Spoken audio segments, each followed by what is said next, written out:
মামাটি মানুষের সরকার দেয়, তৃণমূল কংগ্রেসের সরকার দেয়। শিক্ষাশ্রীকে দেয় আমরা দিই, কন্যাশ্রীকে দেয় আমরা দিই, মেধাশ্রীকে দেয় আমরা দিই, ঐক্যশ্রীকে দেয় আমরা দিই, স্বাস্থ্যসাথীকে দেয় আমরা দিই, রূপশ্রীকে দেয় আমরা দিই। আর একটা হচ্ছে ছোট জগন্নাথ কেন্দ্রীয় সরকার। ঠুটো জগন্নাথ মানে আমি জগন্নাথ দেবের কথা বলছি না, রাজনৈতিক ঠুটো। বাক্সটা একদিন হয়ে যাবে ফুটো। বলে বেড়াচ্ছে ঘর ঘর মে জল দে रहा है, कहां से किधर से। আপনারা জানেন বাড়িতে বাড়িতে যে জল পৌঁছানোর কাজ চলছে, কাজটা কে করে? আমরা করি। জমিটা টাকা দিয়ে কে কেনে? আমরা কিনি। পাইপ যায় জমিটা আমরা কিনি আমাদের টাকা দিয়ে। মেনটেনেন্স কে করে? আমরা করি। মাছের তেলে মাছ ভাজা, এখান থেকে জিএসটি ট্যাক্সে আমাদের টাকা তুলে নিয়ে যাচ্ছে। ৭৫ ভাগ আমরা খরচা করছি, আর ২৫ ভাগ খরচ করে বলছে তাও সেটা আমাদের টাকা। যে घर घर में जल दे रहा है, बस जल तो अब नहीं दे रहा है। चुनाव का बाद में अब कहाँ जाओगे ये आप लोग सोचिए। झूठा बताने से नहीं होगा, फायदा नहीं होगा। আগের বার বলেছিল ১৫ লক্ষ টাকা করে সবাইকে দিয়ে দেবো, তারপরে দেখলেন গ্যাসের দাম হু করে বেড়ে গেল। বিনা পয়সার চাল ফুটছে, হাজার কোটি টাকার গ্যাসে ফুটছে বিনা পয়সার চাল। এই তো দেশের হাল। ইলেকশনের আগে ২০০ কমাবে, ৩০০ কমাবে, তারপরে উসুল করে নেবে আরো ৫০০ হাজার বাড়িয়ে। বিশ্বাস করবেন না, আমরা করি না। আমরা মানুষের ওপর ট্যাক্স বাড়াই না। বলুন তো ছাত্রছাত্রীরা বুকে হাত দিয়ে, যুবক যুবতীরা, কৃষিজীবী থেকে শ্রমজীবী, সেলফ হেল্প গ্রুপ থেকে আশা থেকে সিভিক ভলেন্টিয়ার্স থেকে হোমগার্ড, ইউনিভার্সিটি কলেজ থেকে স্কুল। বলুন আমায়, আগে একটা সার্টিফিকেটের জন্য আপনাদের দুয়ারে দুয়ারে ঘুরতে হতো। আজকে একজন নিজে বলছে আমার নাম এই, আমার পিতার নাম এই, আমার ঠিকানা এই, আমার কোয়ালিফিকেশন এই, নিজেই নিজের পরিচয় দিচ্ছে। কারো কাছে যাওয়ার দরকার নেই। এটা আপনার নিজের আইডেন্টিটি, আপনার স্বাধীনতা। আপনারা জানেন আগে কাস্ট সার্টিফিকেট পেত না তপশিলি আদিবাসীরা। আমরা নিয়ম করে দিয়েছি ৬০ বছর আগেকার কাগজ দেখার প্রয়োজন নেই। বংশে একজন কেউ থাকলে তার নামটা নিয়ে আসুন, তার সার্টিফিকেটটা নিয়ে আসুন। একজনেরটা থাকলে অন্যরা পেয়ে যাবেন। আপনাদের ঘুরতে হবে না, আপনাদের চিন্তা করতে হবে না। এটা মাথায় রাখবেন। যারা তপশিলি আদিবাসী হস্টেলে আছেন, আশ্রমিক হস্টেলে, তারা খাবার জন্য আগে পেতেন ১,০০০ টাকা করে, ওটা বাড়িয়ে ১৮০০ টাকা করা হয়েছে। এটা আপনাদের জানবার জন্য আমি শুধু বলে গেলাম। তাহলে কোনটা বাকি আছে বন্ধু? বাকি একটাই আছে, শুধু আমাকে গালি দেওয়া। কিছু রাজনৈতিক দল আছে, কাজ নেই, কর্ম নেই, নেই কাজ তো খই ভাজ। রোজ টেলিভিশন খুললেই ভালো করে পাউডার মেখে, মেয়েরা লিপস্টিক লাগায় আমি শুনেছি, ছেলেরাও লিপস্টিক লাগায়, এটা তো আগে জানতাম না।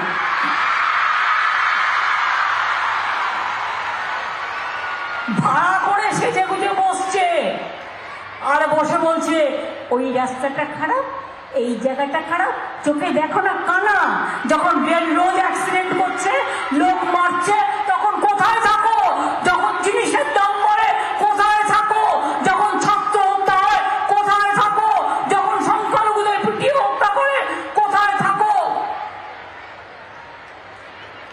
১০০ দিনের কাজ করার পরেও ৭,০০০ কোটি টাকা দাওনি, গরিব মানুষের ভাগ মেরেছ। আর আপনাদের বলে রাখি, ১০০ 100 দিনের কাজ সেন্ট্রাল টাকা দিলেও আমাদের টাকা থেকে, কারণ এখন তো একটাই ট্যাক্স, জিএসটি ট্যাক্স, আমাদের ঘাট ধরে ট্যাক্সটাকে নিয়ে যায়। রেস্টুরেন্টে খেতে যাবেন জিএসটি ট্যাক্স, শাড়ি কিনতে যাবেন জিএসটি ট্যাক্স, পরে দেখবেন নকুলদানা কিনতে যাবেন সেখানেও বলবে জিএসটি ট্যাক্স।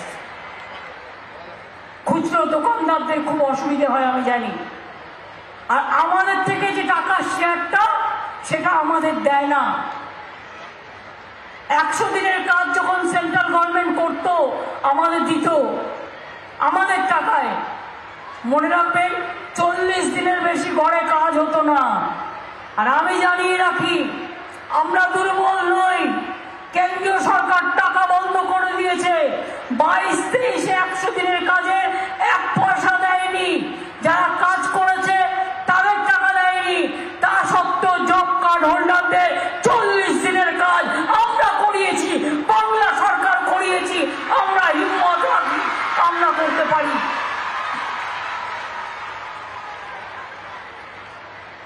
আমাকে বলছে টাকা দেবো না। আমি বললাম কেন? বলে সব জায়গায় গেরুয়া রং করতে হবে। আমি বললাম সাধু সন্তরা গেরুয়া পড়েন, পড়তেই পারেন, এটা তাদের অধিকার। তার জন্য তারা পুজো আর্চা করেন, অনেক ত্যাগ তিতিক্ষা করেন, সংসার ছেড়ে বাইরে কাজ করেন। আপনারা কোন সাধু? আপনারা সাধু কোথায়? আপনারা তো বিধু। আপনারা সাধু না, শুধু মানুষকে পিটতে জানেন। আজকে কি বলছে? আমি 6 মাসের জন্য চাল দেবো। কি করবে না, তো একটা করে ব্যাগ করবে, তাতে ওনাদের ছবি লাগাবে আর ওনাদের লোগো লাগাবে পার্টির, আর আপনি ওই প্লাস্টিকের ব্যাগটা নিয়ে গিয়ে রেখে দেবেন।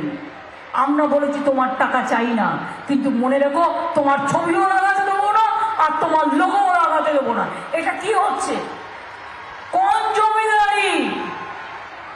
এটা মানুষের টাকা, মানুষের অধিকার। তোমরা খর্ব করছো মানুষের অধিকার। আমাদের দুর্ভাগ্য। জয় হিন্দ কার স্লোগান বলুন কন্যাশ্রীরা? জয় হিন্দ কে বলেছিলেন?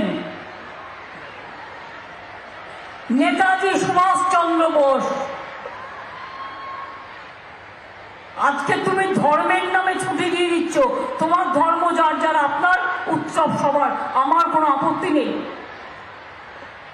তুমি প্রোগ্রাম করবে বলে ধর্মের জন্য তোমার দিনে ছুটি, আর নেতাজি সুভাষচন্দ্র বোস দেশের জন্য জীবন দিয়ে গেল। আজও জানলাম না তার মৃত্যু দিবস কবে, তার দিনটা জাতীয় ছুটির দিবস হলো না। লজ্জা, লজ্জা, লজ্জা। এর থেকে বড় লজ্জার কিছু হতে পারে না। স্বামী বিবেকানন্দকে গালাগালি দিচ্ছ, বিদ্যাসাগরকে অসম্মান করছো, সবাইকে, বাংলাকে অসম্মান করছো, বাংলার সংস্কৃতিকে অসম্মান করছো, বাংলার সভ্যতাকে অসম্মান করছো। জেনে রেখো, বাংলা না থাকলে স্বাধীনতা আন্দোলনটাই সাফল্যমণ্ডিত হতো না। সবচেয়ে বেশি বাংলার অবদান আছে দেশের স্বাধীনতা সংগ্রামে। গান্ধীজি কোথায় থাকতেন বসে ম্যাক্সিমাম দিন? কলকাতায়। নেতাজি কোথায় থাকতেন? কলকাতায়।